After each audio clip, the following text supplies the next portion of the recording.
I think it's an exciting time to be in recruitment or employer brand or talent attraction, whatever you call it, because you don't know how much you really know about your company until you're asked to do something different and take on a challenge. So I'll leave you with that. The career pathing is, opportunities are really endless.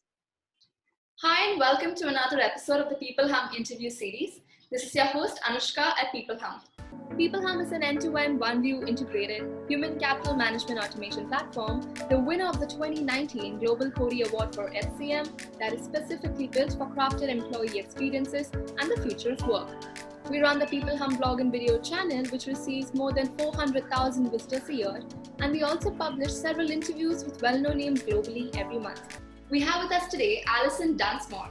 Allison is a talent programs manager at Petco, blending her knowledge of employer brand, recruitment, marketing, and talent attraction with her MS and HR management. Her focuses include recruitment and brand strategies, retention and brand reputation, social media curation, along with digital advertising, communications, and more. She holds expertise in talent acquisition and attraction, as well as process strategy. We can't wait to learn more about that, Allison. Thank you so much for taking out the time and joining us today at LeaderSum. We're absolutely honored to be interviewing you today. Thank you. It's great to be on the podcast. I'm honored that you wanted to speak to me and hear what I have to say about the wild world of recruiting. Hello everyone. It's nice to be here. Likewise, the pleasure is absolutely ours, Ali. So diving right deep into the interview, the first question I had for you was, in your experience, when we use the term employer brand, what really determines the image that businesses want to portray? And in a way, how can leaders specifically contribute towards directing that brand image? Yeah, so employer brand, it's a concept that's really developed over the last, I'd say, decade, maybe a little bit longer, but more and more companies are catching on to this thing we call employer brand. And when we say employer brand, what we're really talking about is, you have your consumer brand, which everyone knows. If you're a customer or just a consumer of anything, you probably see commercials and advertisements, and you know what that company puts forth for their consumers. But when we talk about employer brand, it's so much more than just being a consumer. It's what is it like to work here? What is the quality of life that I'm going to have as an employee?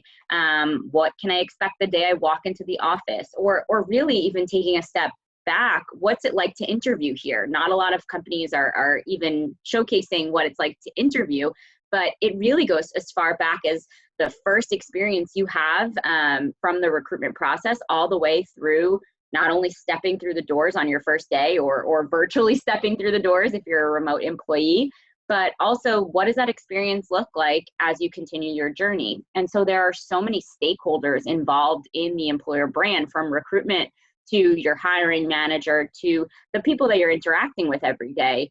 It's really just the culture of working somewhere, and how are you communicating that out to the world? And so why do people want to, one, purchase your product or be a part of the service that you offer, and two, converting those people into wanting to work for you? And so it's this fine line of these stakeholders coming together and being brand representatives and sharing your story. And it's a complicated, messy, beautiful thing that companies are trying to master, as we evolve as a society together. Absolutely. And firstly, that's some great work you're doing out there, Allison. So congratulations on that. And I thoroughly agree with you. And that was such a crisp, yet an exhaustive response. So thanks a lot for that.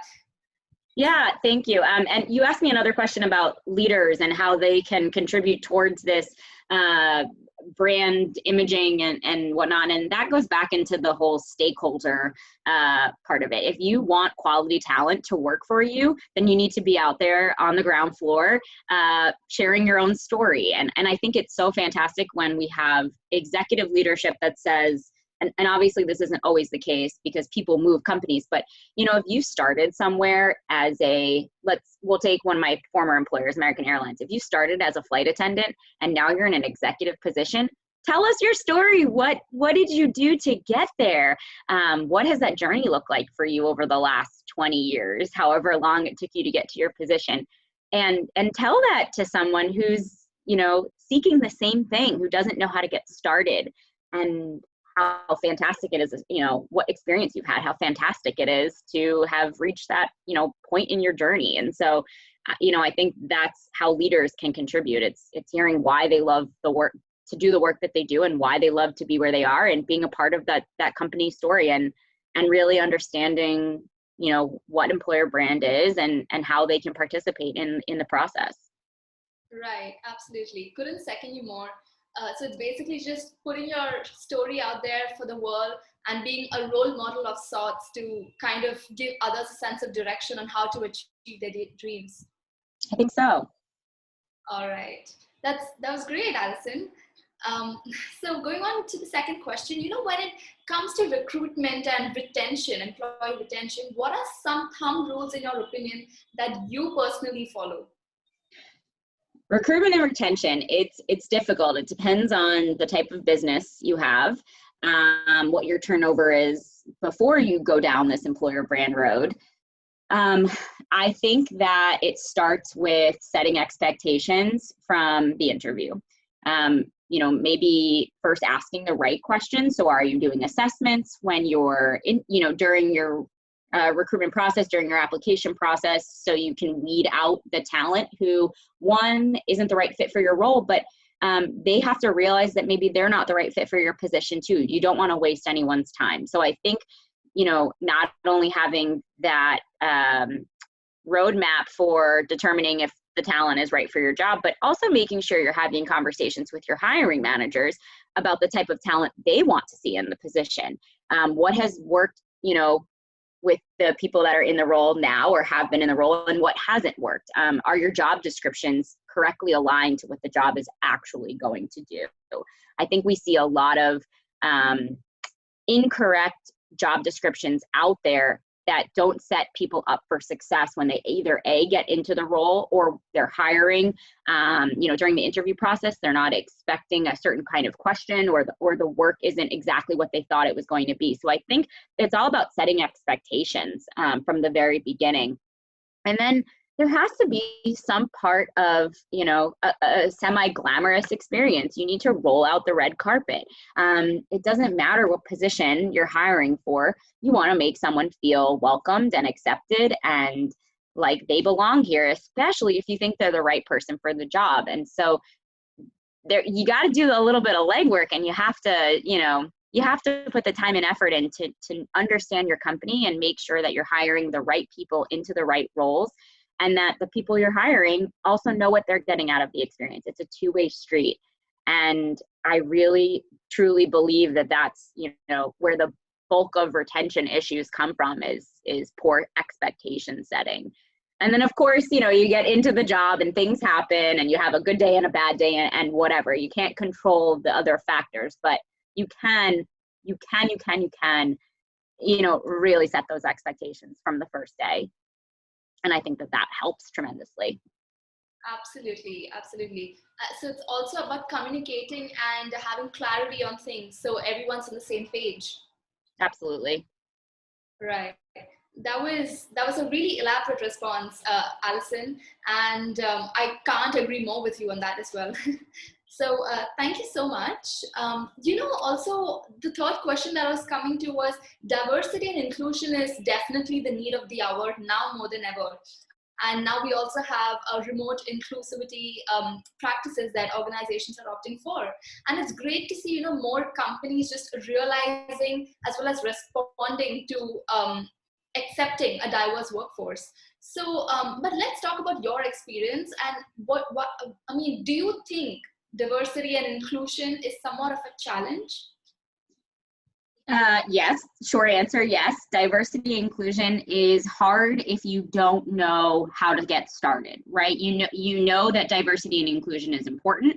You know that there are multiple types of diversity and inclusion. And so how do you position yourself to touch different audiences that you know you need to, and you know you want to, and you know you need to make your, your marketing assets more robust and inclusive. And it's such a complex project, because we can say, yes, we want diversity and inclusion, but what does that really look like?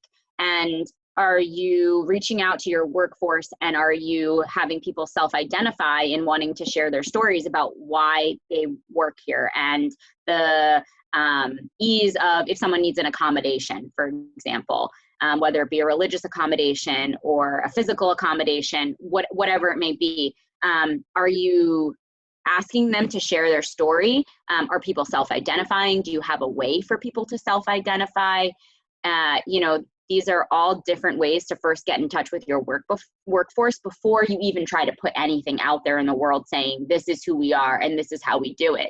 You need something to have a platform to speak on. You can speak all day and say we have diversity and inclusion, but how are you proving that? And how are you at least proving to the world that you are trying to make your organization more diverse if you know that's an area you need to work on? So once you've gathered that information about your own company and those stories, and people who are willing to put themselves out there, because that can be a really intimidating, scary thing. Not everyone likes to be the poster person for whatever it is you're trying to share about about what you offer.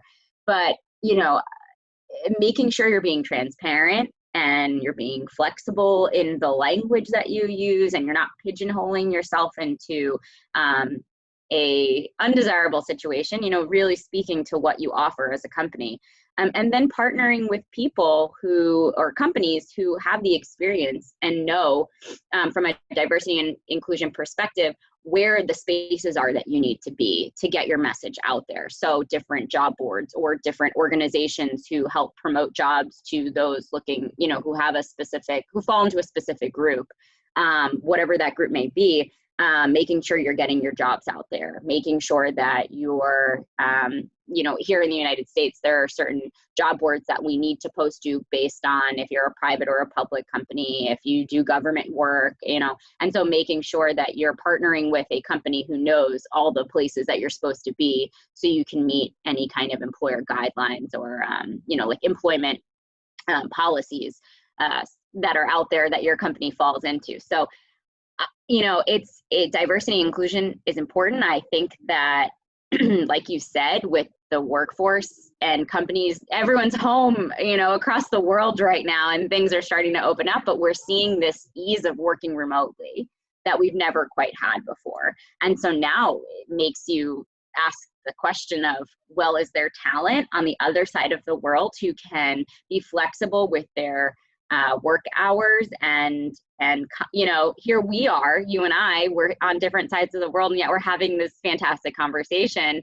And so could we do this? Is there someone out there that's willing to work at 10 p.m. to 1 a.m., whatever the hours are? And so it's broadening the mind of where's the talent and what can they bring to my company? And so I think we're going to start seeing a lot of flexibility in how we reach diverse groups and the messages that we want to communicate. And one thing I do want to touch on too is I think that partnering with your benefits team is a really great and easy way to learn about your own benefits that you offer to then communicate out to diverse groups. If we take working mothers, for example, knowing what your maternity leave benefits are, or your paternity leave benefits, or when you adopt a child, just understanding what those options are, that's your biggest asset as a company, or your employer differentiators. And so how can you communicate those things out to people to say, hey, we're a diverse company. This is how we show that we're diverse. This is how we cater to those that need X, Y, and Z. And these are the real people behind, our stories, taking advantage of what we have to offer. And this is why we feel it's important. So really it does go back to, knowing who you are as a company, knowing what you offer, knowing what you can offer, and not extending yourself too far. And just being able to share those stories. But it's a beast of a project for anyone to take on, but it's necessary and it's needed. And you want the right people working for your company that bring different perspectives and and can do a fantastic work to make your organization stronger and evolve. And that's what diversity and inclusion is really all about, is evolving and all working together to put out the best product or the best service or whatever it may be. Absolutely. So it's only about fostering the human connect and the interpersonal touch, whether it's in brick and mortar settings or remotely. And I really agree with the fact that you need to empower employees, celebrate the differences, and like foster a sense of employee belonging in the organization. And that really ties up with organizational values, like trusting your employee when they're working from home. And so absolutely. Absolutely. And that's a great point. I mean, that's why we say diversity comes in so many different forms. And, you know, how do you really tap into who you are as a company and what your managers, you know, what they offer and what that culture looks like. And, you know, yeah, it's exactly what you said. I think it's this wonderful, beautiful thing that we all need to learn how to, you know, advertise and storytell and put the right people out there to share what they have to say about working at your company. Absolutely. There were some really valuable views that you provided our audience with, Allison. So thank you so much. Going on to the fourth question, you know, what do you think is the future of recruitment, and what advice would you really have for job applicants? So I think the future of recruitment is for companies to understand that recruitment is not a one-size-fits-all model. You have, like you used the example before, brick and mortar stores. So you have employees at different levels who do different jobs, who are in different spaces. And when I say different spaces, I mean some are on some social media platforms, and that's where they look for their jobs. And others are on other job boards, and that's where they look for their jobs. And understanding that the way you recruit is different per the group that you're trying to recruit. I think we often see this one-size-fits-all model, and it doesn't work for every role, because how can it, right? Like, you can't apply to you can't put your jobs out there on LinkedIn if the talent you're looking for doesn't sit on LinkedIn. And so I think we're going to see a lot of companies starting to tailor the different parts of, you know, recruitment for their organization differently based on where those people sit and where they want to go find them. So I think that's part of the future of recruitment, is multiple options for how you want to recruit. Advice for job applicants. This is hard. I think we all have applied to a job and we feel like our application has gone into a black hole and we never hear back, and we wait and we wait and we wait, and it is discouraging, and it is tough and disappointing, and we've all been there. And so I hope the future of recruitment for job applicants involves companies doing a better job of touch bases, of notifying people that their application has been received or working on it, and someone's going to get back to you ASAP, whether it's a yes or a no. You know, knowing that you're not a right fit for the role within 2 or 3 days feels a lot better than waiting 2 or 3 months and hanging on hope.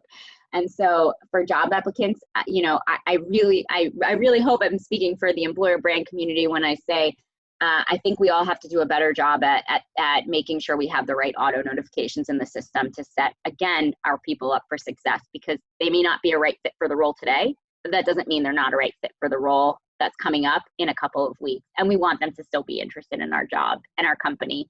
And, you know, a lot of job applicants don't realize that some of these jobs get thousands and thousands of applications in a matter of a couple of days. And so if you have a recruiting team of 5 people, they can't possibly review that many applications at one time. So, you know, as technology evolves, putting those assessments in to make sure that people are the right fit for the role, and weeding out those that probably aren't the best. And then, of course, communicating that, hey, you're not a great fit for this role, but we have something else coming down the line. And so to job applicants, I say, don't give up hope. We're doing the best that we can. We are evolving. We are, you know, as an employer brand group, we are evolving. We are finding the gaps. We are finding the black holes, and we are trying to fix them. And so just, you know, bear with us. It's not the greatest answer, but we're doing what we can to make recruitment easier for everyone. So a lot of companies will get thousands and thousands of applications. And so not only is it the job of the recruitment team to weed through those applications and make sure they're finding the top talent, the gems that are in there, but that takes time if you have a smaller recruitment team. And so, just making sure that those teams who can't handle the bulk of that work are, of course, setting up auto notifications, and they're finding, the right process for reaching out to people to set the best expectations as possible, because just because a job is not the right fit for someone today doesn't mean that you're not going to have a job in a couple of weeks that person is fantastic for. And you don't want to hurt the talent that, and when I say hurt the talent, I mean hurt the feelings of the talent or turn them away to your company because you're unable to connect with them, even if it's to disposition them, even if it's to decline them from the role. So I think the future of applying for jobs and the future for job applicants is that companies are going to get smarter and stronger about how they respond to people who have applied to their jobs, even if it's a no. And that is going to change the way that we as a society do recruiting. And I think that hold on to hope, hold on to the fact that you're going to apply to the right job. We know that doors get closed in faces all the time, but it just takes one. It just takes one recruiter to see your application and to realize that you're a star and that you're right for the job. And that will happen. But it's a process, and especially in today's world with lots of layoffs around the world, it's a tougher time to be applying to a job. So I say hold on to hope and let companies get better and evolve with how they recruit. Right, absolutely. Couldn't agree more. And just placing yourself in a candidate's shoes is so important, and just being communicative, even if it's a no, that can really speak volumes about your company, the great culture of it. And so thoroughly agree with you on that one. So Ali, just to kind of wrap this interview up, do you have any final sound bites or passing remarks you'd like to leave our audience with? That's a tough one. I have a lot going on in my brain. I think now is a really exciting time to be part of the recruitment world. I've been an employer brand for some time, but in my now role that I'm with at Petco, I'm taking a more operational viewpoint on recruiting. And it's been really exciting to not only have the employer brand knowledge and to know what goes into the communications that get written, that go out to our people, and being hands-on, but also understanding the behind the scenes that I never really got to touch on in my other roles, and how our systems work and how they talk to each other, and making sure that the workflow and the process is in place. And so I think a lot of people will ask me, okay, well, you're an employer brand role, where do I go from here? And in other interviews that I've done, I've said, oh, you can go into marketing or you can go into communications, but I never really saw this operational, career path that was available to me. And so I think one thing I want to leave is, as an employer brand representative, the world is your oyster. You don't realize how much you know about a company and how much you have to contribute to these other roles at your organization, that I think if you express interest in doing something different that still requires this knowledge of your company and the people that are in your role, I think that you could be a really great fit for, really any role that speaks to how your organization functions. And, I would just love to leave people with, I never realized what opportunities were out there for me having this employer brand experience. And of course, I'm still in recruiting, but it's been really great to blend my knowledge of all these different parts of a company and put it to good use. So I think it's an exciting time to be in recruitment or employer brand or talent attraction, whatever you call it, because you don't know how much you really know about your company until you're asked to do something different and take on a challenge. So I'll leave you with that. The career pathing is, opportunities are really endless. Absolutely. that was such a great, inspiring, and a positive note to end on, Ali. And so it's just stepping out of your comfort zone and taking the path less taken, and just doing something new, and finding like a niche for yourself, constantly being on the path of learning. That's great, Ali. Thank you so much for that last soundbite. It was an absolute honor to interview you, and I had such a fun time today, gained so many fresh perspectives. So thank you so much. Well, thank you for allowing me to be here. And again, thank you to the audience for listening to what I have to say.